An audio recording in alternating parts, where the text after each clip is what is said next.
I probably will meet him on the sideline in the Premier League. It will be funny for sure.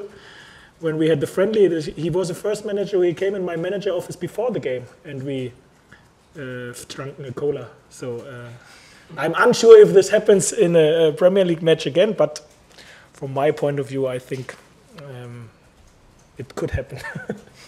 If the whistle starts and the game starts, he and me either sometimes are out of control, even if he's my pal.